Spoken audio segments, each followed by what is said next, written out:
ngo noneho The Ben nyuma yo kwerekana inda ya Pamela twite ngo noneho ngo ku mbuga nkoranyambaga ngo byamukomeranye.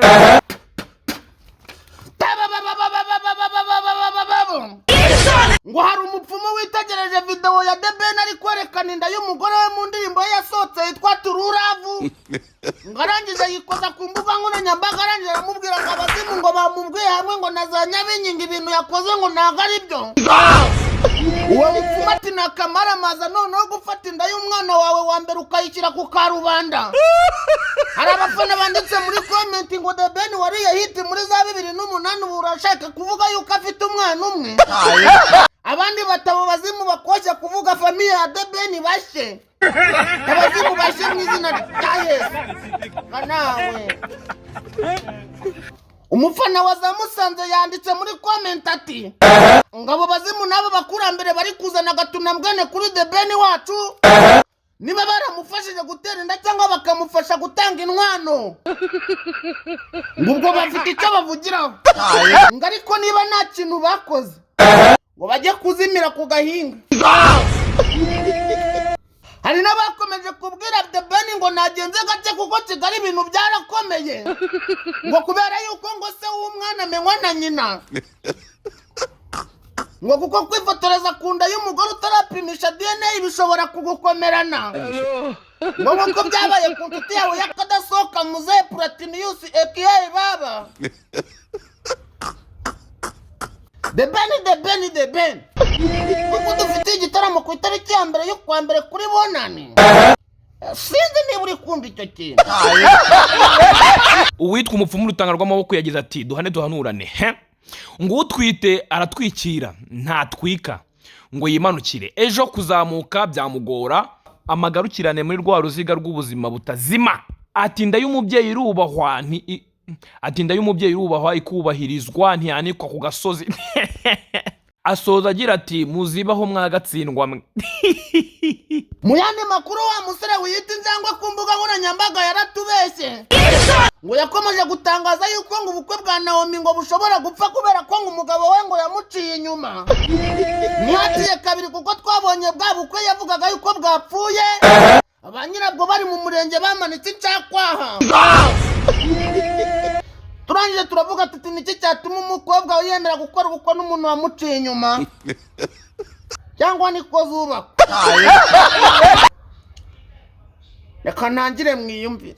ngayi wowe buratashye ngubu buratashye ubukwe bwa Naomi wowe buratashye ubukwe buratashye.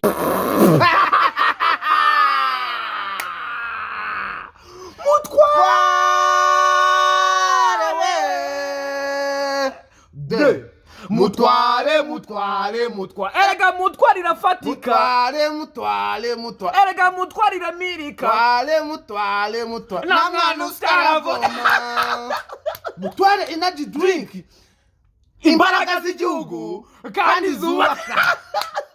yewe kontara 600 bahita mutware kontara 600 kontara ibihumbi 4 kontara ibihumbi 4. ubu hano dufite icyo kunywa cya mbere none cya kasa mutwe kirimo energy drink iziyoboye ibyo bahita mutware energy drink. mutware energy drink mu mirango munayinywe iraryoshye cyane. igihe mwahere mucinja ngo singwe inzoga kandi ninywera biwa muragiye kwaje mutware energy drink. none ikintu cyambere kiryoshye ni ugufata iyi mutware warangiza ukayivanga na kabiwa ni mu kirahure ahantu ukajya usunika. iyi mutware iri mu binyobwa biri ku isoko aka kanya ubu wabirangura. ubu dufite yo twa mutware Apple Mart. mutware Apple Mart ni marite nziza cyane irimo akantu k'agaki tukaba mutware pineapple tukaba dufite bita mutware mixed berries. zikaba ari izi soft drink na energy drink ziboneka muri mutware yacu company yama. tukaba dufite noneho yewe ngo genda B1 uraryoshye ngicyo ngukundira umara inyota B1 yo mwara yimwe yego turamamaza ko noneho tukajya dukomeza siti konsa buti we siti konsa buturarenze ugira diza zirenze printing na branding hanyuma tukabyina iyi ikaba ari kampani ya mbere izobere mu bintu bya printing na designing ikaba ariyo yakoze ibintu byerekeranye n'amabana amabaki iki n'iki background yo mu bitaramo bya The Ben cya kintu uzabona The Ben ariho muri press conference cya kintu cya printingzwe na City Concept ni ukuvuga dushobora gukora icyapa kivanga tukajya Nyagatare birarangira ushobora gukora amakadropu gukora za nyuguti zanditse ngo Amahoro Stadium 3D letters za nyuguti zanditse ngo City Concept yabayizi Kigali Arena BK Arena bira n'ibintu dukora duherereye Kicukiro centre munsi y'ikiraro hafi ya station ya Engine kuri etage hari muri floor ya kabiri City Concept rero nimero zabo ni 0788 32 34 90 cyangwa se 0788 57 92 Eba namakuru yo ni menshi ariko tukaba twihanganisha abantu bakurikiranye igitaramo cya rap cyitwa icyumba cya rap kubera ko imvura yatumye gihagarara mu buryo natwe tutazi ariko tariki 10 z'ukwa mbere kizabera muri Camp Kigali the wait is over abaraperi n'ubundi nabo bagiye rap nubwo yacishwa intege gute rap nubwo yababarite rap nubwo yabambwite izatsinda reka dukomeze ugenda gake hari umuntu witwa DTTV ufite ikintu bita cano yakasamo twibonekaho amakuru ku buryo havuye iyo DTTV bamwita Mr Too Much buri kana buri Mr Too Much biswa muri kanu yitwa Mr Too Much afite bita DTTV akaba hereye muri Canada abantu bashaka kujya muri Canada no kumenya amakuru yo kujya muri Canada mukuri cyane cano twatwaye tanze breaking news zikomeye breaking news ubu ngubu muri comment namaze gupiningaho cano ye mugere mukare subscribe kuko DTTV ifite amakuru yakasa mutwe ubu sinjya gusoma kuri Energy Drink yitwa Mutware Energy Drink ivanze na B1 mutegereza amakuru narababwiye nta nyota yatwica kuko abantu badukunde barahari abakire bashobora kugira gutya bakavuga ati mwabyana uriya kunyita icyana w'amama amafaranga ndabikunda ngo umva peti ngo hano hari icyo kunywa cyanjye none twagereye sasa umuntu witwa The Ben ngo yakoze ishyano ntago The Ben wantwarira umugore uzagende neza mugende neza njye narababwiye The Ben ntago yantwarira umugore ngo bigende neza sapa n'umugore wanjye ngo yarangiza ngo ifoto ye yarangiza akayishyira hanze ngo ndiri kungana nanjye kandi abantu ntago babizi ntago abantu bazi neza yuko The Ben yari kuguhimanga kwereka yuko yayishyizemo baba we ibyo bintu ndetse bikora ugereka ushaka kwereka buri kantu yuko namaze kubona yamutenda ndavuga ntubu mbonye yuko ugiye utakira uwanjye ubwo umutenda ndabibona ko biragiye ariko nanjye ndavuga ntago aragenda kuko ndamukunda nushaka umutera inda y'inda nk'abantu abana nka 15 nzamutamira sasa rero ngo ibintu byakomeye ngo byivanzemo abapfumu byivanzemo abakonikoni byivanzemo abakurambere byivanzemo abazimu ubundi ibintu byo wa mbere wakasa mutwe mu Rwanda bamwita buki amwita Rutanga rw'amaboko yapfumuye he yitwa Rutanga rw'amaboko uwo mupfumu ni uguheza imbaraga somuko ko wagira views zingana gutya nta mupfumu birimo reka nose muba mubona ndusha karabuto nisi mubona ndusha sese buri koko kuki wamamaza cyane mama wabona se ndusha Kiramani muze kukina mama zara nose izi kontara barazihinga ibintu bagomba kuba ufite umupfumu ugomba kuba uri umuntu w'umusani usinya amakontara ugahita ujya iwanyu ufite akantu k'agasukari uba bwati twasinye njyewe umupfumu wanjye rero ni Mutware Energy Drink yivanze niyo bita B1 sugira ngo abo bapfumu ntibakomeye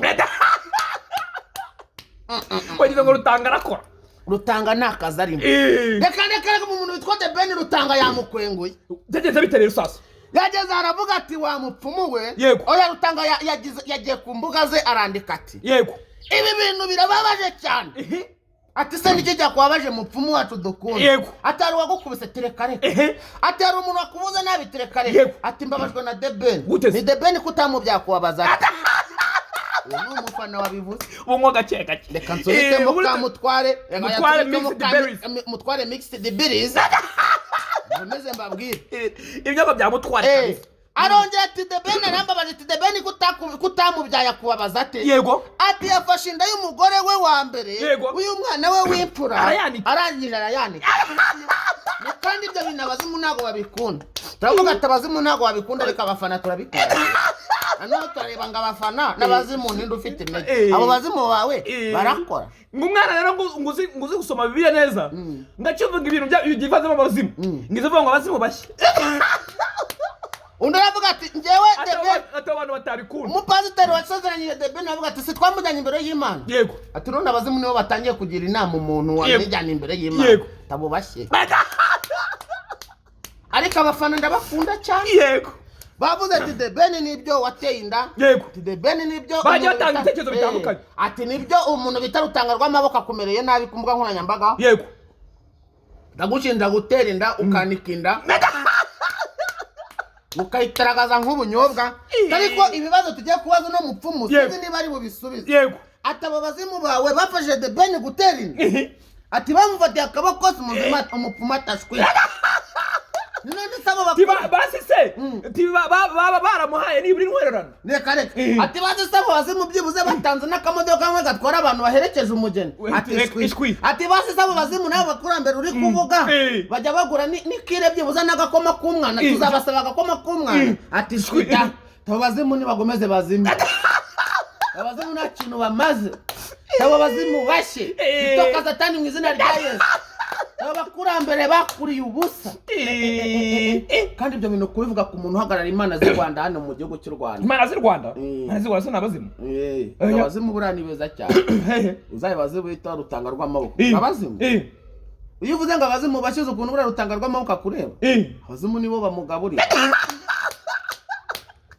Abakurambere n'abazimu. Ese sabo yisirwa bakura mu bantu ze. Umuzimu yarakuzengereje ngo umuntu iwanya yarakuzengereje. Aragenda akabigukuramo. Usumva ibyo bintu ari byiza. Baza ko ibyo bintu ari byo none ngo birimo ngo byanze ibintu The Ben ari gukora. No The Ben arazima. The Ben araza kuzima. Harazima abo bazimu kuko n'ubundi barazima. Ngo nabazimu batatu. Ayo se umuzimu muzima baho. Umuzimu muzima baho. Reka wasanga aribo bamukoreyemo nyine akabivuga. Ariko wavuze ati biriya bintu yakoze ntabwo ari iby'Irwanda. Mbese abazimu barabakoresha bamukoreramo bigenda bite? Arabakoresha bamukoreramo arabavugira arabahagarariye abakura mu bantu. Ariko nanone tukavuga ati abazimu mwazimira ahandi. Yego. Mwazimuriza ahandi. Yego. Ariko iyo ugeze kuri The Ben. Yego. Don't touch. The Ben wacu. The Ben wacu. Niba ushaka kuzima jya kuzimira ahandi. N'ubundi uri umuzimu warazima. Yego. Abandi baravuga ati se koko abazimu koko nibo babivuze cyane we wabivuze. Wose urabona ari ibiki? Wowe uri kubona ndabona aribo babivuze. Kuko nibo byanditse. Nose ngiye hari hano abazimu yabanyereka. Ibyo bintu ngo ntago ari byiza. Ngenda mutse nifatiye umukobwa wanjye inshuti yawe mukundana. Nkamutana. Nkamusayika mu kirimi cyane. Ibyo ngibyo abazimu. Ibyo bintu kugira ngo nereka aba ex yuko bagomba kugenda gake nkabiposting. Yego. Ibyo bintu urumva ahubwo bitarimo birukana abazimu baba ex. Erega ngewe nafashe umukobwa turi gukundana ntago abazimu mba ntinya abo ngabo bawe. Mba ntinya abo ba ex be kuko nibo bazimu bakuru. Nibo banakuruka. Nibo banande. Urafata reka nkubwire aba ex bacu nabazimu. Uramenye nibo bazimu babi. Nge ndicura nkareba umuntu watwaye ex wanjye nkavuganisha nta kintu jyanye. Nta kintu jyanye. Avugane nta kintu jyanye. Jyana sha. Wese ko umufite se nta kintu ufite. Nende ngewe. Reka. Nge ex wanjye ni igikeri. Kuye atari wowe waramuhemukiye. Kuye atari wowe waba waramuhemukiye. Muhemukira se urabona mfite ubwiza bwo guhemukira umwana w'umukobwa. Reka nge ntabwo mfite ubwo bwiza. Abasore bagira iyo inama. Abasore babi. Niba ufite umukobwa mwiza utereta uri umusore mubi. Abasore babi bagira inama. Nukuvuga ngo ibigaragara abantu banze mu bintu byerekeranye n'ubwiza. Yego. Mfite ubwiza butari bwinshi. Ugereragije. N'umubyeyi wanjye yarandebye yari buvuge turi mubi. Ariko yavuze ati mwana wa mama nkuraza umurimo. Umwana wanjye narakubyaye nkuraza umurimo. Umurimo ni uguhesha agaciro, umurimo ni uguha ijambo mu bantu. Umurimo ni uzatuma uvuga bitari ibyo. Ucecekere. Ntacyo uvugiraho ntacyo gitubwira abanyarwanda. Ariko nanjye ibyo bintu nkabireba nkareba uburyo nabaga ndiho ku ishuri. abandi bana bajyaga muri kantine Yego. babaga bafite ikintu cyo kuvuga, bafite n'ikintu bita potential na stamina. Yego. Ariko njyewe mu buzima utagera muri kantine Yego. nkajya mbarebera hirya nkavuga nti cyakora umuntu ufite amafaranga aba afite ijambo. waje usanga ubwiza bw'umugabo ari ubuhe? N'amafaranga. N'amafaranga pe. None se abandi bajya muri gym? Abajya muri gym barimo barashakira ibyiza aho bitari. Barimo barashakira bari gushakira amata mu matako ya nyiraho. Ndakuriza ukuri. Musore kuko ibyo bintu reka nkubwire, ibyo bintu umukobwa utazi icyo ashaka arabishegera pe. Ashaka gushegera agatuza keza, agashegera iki. Ariko ubu nkweretse abana nshobora kuba oya abana nshobora kujya hano muri telefone nkabona barimo baravuga ati mana yanjye sinzi umuntu unyohereje ibihumbi 10 ntuza aranyishyuye. Eminyawa aranyishyuye. Aya minyawa arishyura mwana. Oya eminyawa arishyura. Eminyawa aranyishyura arana bane. Nara twagiye. Urumva? Rero Eba, nuwango ikintu cyane no kubanga ubwiza ngo ibici byose nibwo buzagutabara. So rero nanjye na The Ben yavuze ati ngewe nifata ifoto y'umugore wanjye. Ntago ari ko yavuze niko natekereje. Yego. Nye The Ben nagavuga. The Ben nagavuga abafite abantu bamuvuga. The Ben avuze. Mwabakiremwe nta mukiro ujya uvuga. Iyo mbonye uvuga urumuki. Tuba tukure turakureba twakwibwira. Hari abantu bajya kwanga ngo ngewe ngize inzoga munywa cyane, ngize inzoga munywa ngo nta mukiro uvuga. Nta mukiro uvuga. Ahantu hari amafaranga urusaku ntiruhakora. Aba kandi ubona ndi kuvuga ubugambo bwandenze hano nuko nta mafaranga mfite. Nshaka yanyu kuko nanjye nimara kuyagwira nzongera kuvuga. Nuko ufite mbwana igihe cyose nyitereka hano kuri za Dore umukire wa B1G araza akavuga ati wa musore we ni wowe ufite amagara. Nta nunamuzi. Nta nuko ashaka no kuvuga. Nta nuko ashaka kuvuga nashaka no kwagera. Nyine wowe kuko uri umukire ugomba kwita unyambika gutya ukameza B1G ukamereza B1G ukamereza mutware na gidri ukamereza mutware na gidri ukaba mutware migisedi berries ukaba mutware apple mat ukaba mutware pineapple wangiza ukambwa ati genda ubivuga ati ngende bize nshaka uburyo nishyura imisoro ndi bize nkandikisha ibikamyo byanjye biderivaringa ibintu bisa amafaranga nibyo mba ndimo cyane ibintu byecanye n'amagambo umwanya sinyuwa uko nyine usanga nk'umukire wa City Concept arakubwira ati wajyana wabwira ko mfite ibyapa binini bivanga. Umukire yashaka gusakuza iyo umukire ashaka kuvuga avugisha ibikorwa. Wone The Ben rero The Ben bana aravuga ati uwo mukobwa ni mwiza pe ntago yaba yaragenga mukunde n'indi nigiri kumugegera ntago yaba agenga akora ubukwe ku mwana ufite nyashaka na kuriya ari we wenyine umugegera reka ngo habaye ikintu cyitwa gukora ikintu bita kude aragenda umwana kimugeza mu rugo batangira gushinja ngo The Ben ntabyara The Ben nagari uterinda umwana w'abandi ntacyo bivuze. The Ben ntago afite umwanya wo kuvuga ngo ntateye. The Ben aragumya batamutuno tw'uturirimbo duke akarimbo kasohoka agahita murikira mina. The Ben ibyo bintu byo kugaragaza umwana ntabwo ari byo. Abazimu ntabwo babikunze. Azongera muri karubumu ateruye agahinda. Abo bazimu tujya tumenya yuko ari baringa. Niba babitabikunze se ku mwana buze. Nese niba batabikunze kuki batumye video itazama amashaza. No akakubwira hari abandi bantu bavuze ingingo numva iyo ngingo niyo bavuze ngo iki. Numva iyo ngingo ishobora kuba iri mu ubwenge. Bavuze ngo iki. Bavuze ati uriya ibiriya bintu The Ben ari gukora ntago ari byo. Ati yaba yibagije yuko se w'umwana amenwa na nyina. Iyo ngingo aho ngaho wenda bo nibo bavuze ikintu gikomeye kuko ubu tuvugana kandi buriya bazubwire umusore washatse umukobwa mwiza mwiza. Wowe urabizi neza ko ufite umugore mwiza. Umusore washatse umugore mwiza ubizi neza ko ufite umugore mwiza nawe ubizi ni nko kuba uwa mbere. Birastressa ni nko kuba uwa mbere. Rero hari umuvandimwe bita Platinius ko yifotoje indirimbo irasohoka yarifotoje asoma inda indirimbo irasohoka ivumbi riratumuka muganga aravuga ati nyamara ibi bintu ntabwo ari ibya ushobora kubuhagariye undi mugabo utari wowe. Ati nyamara ya rubumu uri kwifotorezaho si yawe ntabwo ariyo wayironshije. Ibi bintu si ibyawe ntabwo uririmba gutya Platinius bikamera nka bya bindi umuhanzi agenda akandika indirimbo akaba ari utayiririmba ntayiririmbe abana bakaza bakandika indirimbo abandi bakaza bakazigenderamo. Ibyo rero nibyo byabaye yego urumva Yego. ku kintu cyane rero nibyo ngibyo nanjye ubwoba bwantamiye rero muri ugenda agace umuhungu we sinzi niba uri kumva icyo kintu sinzi uri kucyumva urongera aravuga ati yego se w'umwana amenywa na nyina uwo ni umugani abantu bavuga ati abanyarwanda baciye mbere kera cyane ako kantu ka puratinisi kataravumburwa abandi baravuga ati se shahu kwifotoreza ku mwana yego utazi niba ari uwawe yego ibyo bintu ntibizakuriza yego nanjye aho ngaho niho natangiye kwikomera ku gatuza abantu batangiye kunkubita iteka ati uriya mwana bashobora kuba ari uw'Afurika nanjye kandi sinabihakana urumva nanjye natamiye muri buriya buryo nakwandikaho na tatu ubundi hari umwana bagushinja ukumva agahinda karakwishe mbega ngo ukarira n'imboga ukavuga ati uyu wa mwana ntawe nshaka uyisuwa bitewe n'umuntu wateye inda yego ariko harinda abasore dutera tukajya tuzikurikirana kurenza abaganga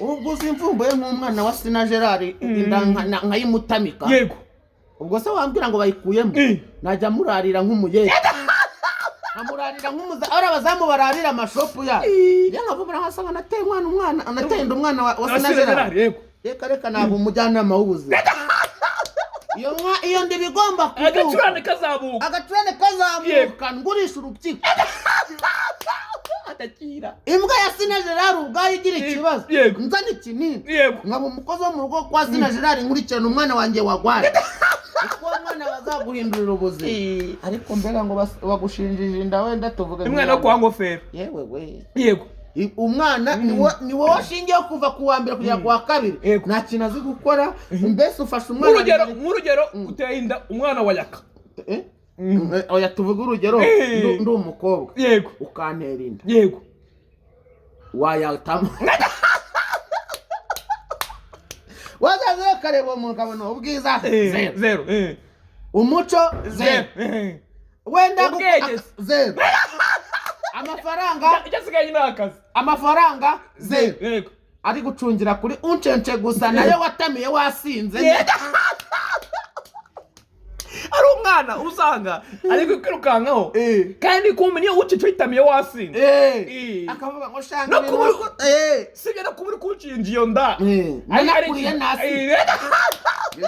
ibyo bintu byabaye ku nshuti yanjye y'akadasohoka bita General Benda yego ngo sinzi ahantu yanyuze ngo iza bayibwira ati nyuma y'amezi make ati mungu wanjye wateye arakujyana agaciro mwana mwe urumva noneho ngubwo bamubwiye ngo wateye inda umwana ararindira arabyara yego uragiye kwa muganga agiye gupimisha DNA umuganga yaramwirukankanye ati uyu mwana murasa n'ino amafaranga agenda uyaguremo kawunga abana bigenda uyaguremo pampa ngo Benda ne muntu wonyine agiye gupimisha DNA abaganga bakamugirira impuhwe bakavuga atari kuwarasaza bakavuga ne warasaza ati mwana ubona ko musati n'umutwe n'amabinga byose muraza amafaranga urayajugunya ugenda uyaguremo pampa abana eko baraya urumva yuko nibe na Benda urumva ko we bitandukanye n'ibya Benda kuko aha ngaho umwana ntabwo aravuka bigenda bite rero ngo Benda ngo yitware gake yara ngo umwana ngo ashobora kuba ari uwa buri kara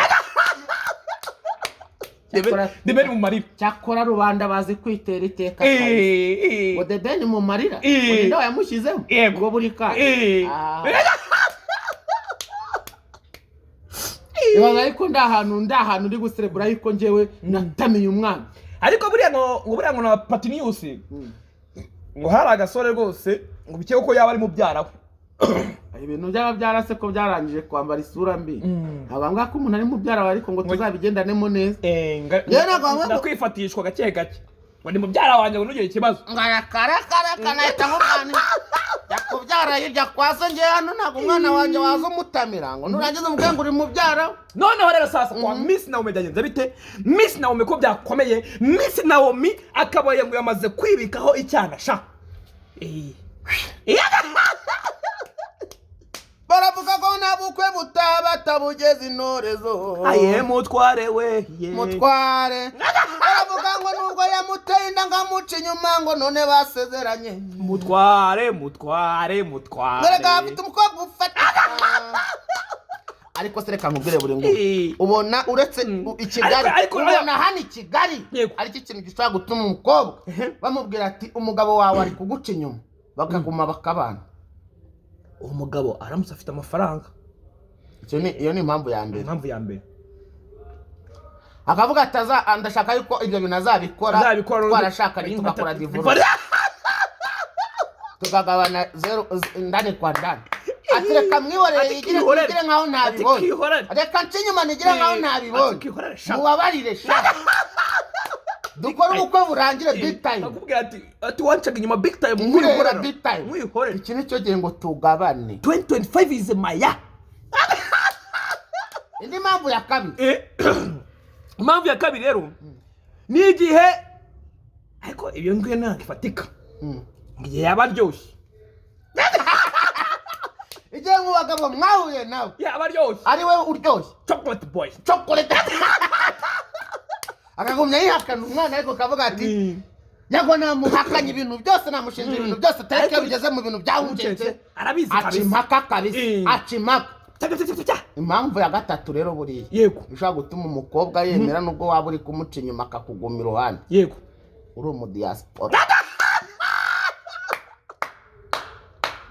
Ayo mukobwa nzi w'inshuti yanjye, ntabwo ari inshuti yanjye, mubona ku mbuga gutya, yego, nagiye kumva numva ngo wa muhungu bita oya, hari umuhungu bita Bugoyi Wood King, shizo Afro Papi Bugoyi Wood King. ariko ni byanuza bya John na wa wundi nawe ngo byaranze. John nande? John na wa mucuti wawe kadasohoka. John na bamwita Ezi, bamwita Eva wa John. Eva. Oya ntabwo byakwanga. Byaranze. No. Byaranze ndabifite amakuru. Amakuru byaranze? Yego. Ari Eva bivuga se? Baranatandukanye. Ari Eva bivuga se? Yego, amakuru ndafite. Aya we. Byaranze. Shira mugore wanjye ko namwe. Umugore wawe kandi. Abagore bose beza babaraba. Aya we. Nuko byaranze baranatandukanye. Eva nuko mu state itandukanye ni umugabo. Byaranze. Eva ni wowe wabyivugiye cyangwa aracecetse? Ibyo bintu ngiye amakuru ndafite ariko wowe genda gake. Shamana yanjye subu kandi Eva ari Kigali, twabaga turi kuvuga ati Eva waretse tukagutanga. Aterekare ate mfite umugabo wanjye umudiyasipora, umugabo wanjye ni umudiyasipora, umugabo wawe ni boga. ariko tubwira Afro Papi mubyagenze bite? Umuntu bita Shizo Afro Papi bamwita Jomba naku ubundi muri za USA. Muri za USA amakuru make mfite niyesha abamotari, yego, sinzi niba ari ariko ngo muri za USA abantu we n'umuntu bita Badiram, yego, ngo ni inshuti z'akadasohoka babita ba Jomba naku. Jomba naku bisobanuye iki? Ngo higira amafaranga ahantu hose. urumva nabakoze, ariko nabakoze cyane, ariko hakaba ari umwana wanjye uri hano za Kigali muri za podcast, yego, ngakaba ari kuvuga uburyo rwose bakundana cyane, kandi ngo umuntu bita Shizo yakundanye na Ariya Kuru. ugenda gake Ariya Kuru naye hari igihe cyabayeho rwose ashaka viza, birangira abaye ambasaderi.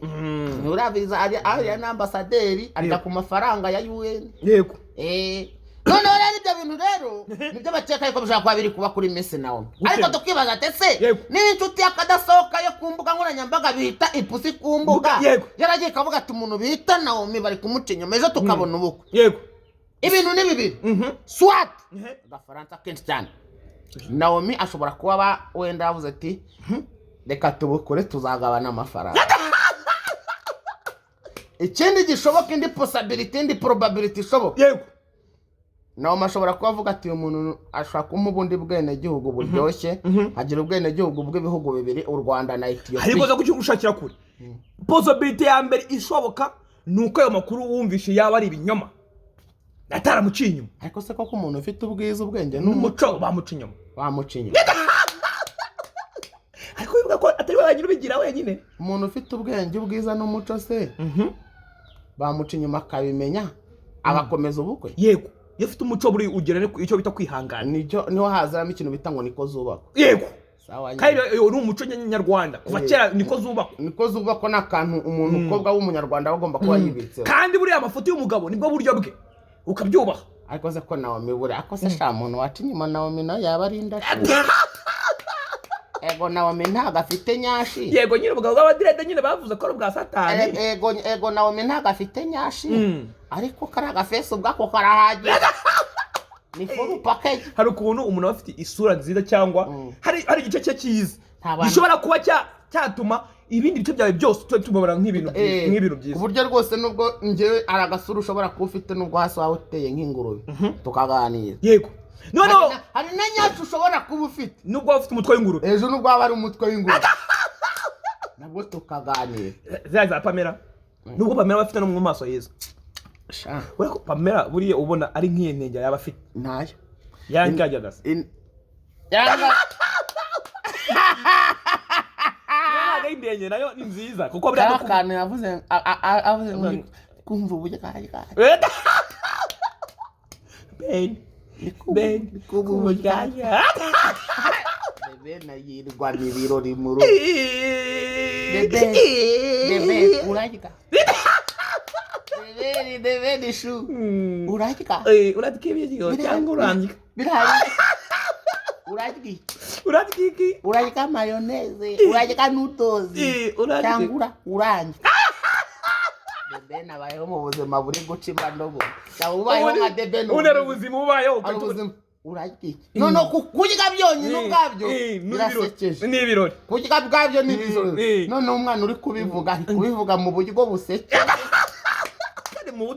kandi mu buryo buryoshye kandi nawe murakoze cyane. So ryari rero nuko twabasezera twabwati amakuru yo mu Burundi batubwiye we tuzavuga oya umuntu bita Kidumu Kibido yego ngo ubu tuvugana ari Canada bafite ibitaramo bibiri muri yare mwitegura mugende murebe nebyo nyine tubirirwamo nebyo ngibyo wakane wasanga ari nuzo ngo umukire wawe akadasohoka umukire wanjye kuri BTN ariko niwe wabimbwiye nabizi nyose nyine ari bindi yakubwira ariko ngo nuza n'umuntu indese Kidumu n'umuntu ariko abarundi nta yandi makuru afite umuhanza kuri bitaramo umuhanza sora indirimbo nibyo umukora andi makuru cyangwa ntandi makuru mugira twisurize D1 reka twisurize umuntu bita D1 yego twisurize umuntu bita Rino G asije ko D1 nawe ntabwo ndikubona nakaboko ya nugera mu Burundi nibwo uzamenya burya arambura akaboko kuko ari amafaranga yo mu Burundi mu Rwanda ntakora ariko uramutse ugeze mu Burundi agakoramo 10,000 z'abarundi aho ujyana kuri Tanganyika urya amafa kenda kukwita noneho reka twigendere